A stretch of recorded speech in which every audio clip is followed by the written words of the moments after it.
as far as মানে হল যিমান দূৰলৈকে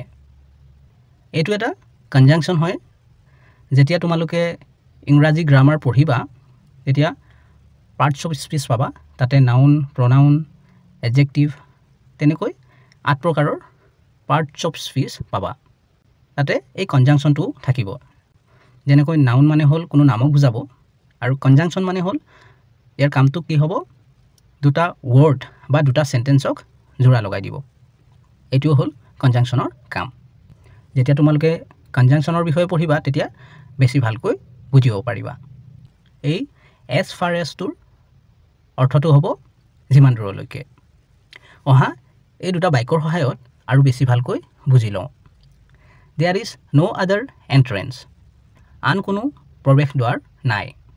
as far as I am aware যিমান দূৰলৈকে মই জানো ইয়াৰ সম্পূৰ্ণ বাক্যটো হ'ব there is no other entrance as far as I am aware যিমান দূৰলৈকে মই জানো তাত আন কোনো প্ৰৱেশ দ্বাৰ নাই as far as I can see যিমান দূৰলৈকে মই দেখিছো he is not there তেখেত তাত নাই ইয়াৰ সম্পূৰ্ণ বাক্যটো হ'ব as far as I can see he is not there যিমান দূৰলৈকে মই দেখিছো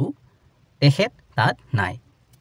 ভিডিওটোত এটা লাইক কৰি দিবা আৰু চেনেলটো সাবস্ক্ৰাইব কৰি লবা কাৰণ এনে ধৰণৰ ভিডিওবোৰ ইয়াতে পাই থাকিবা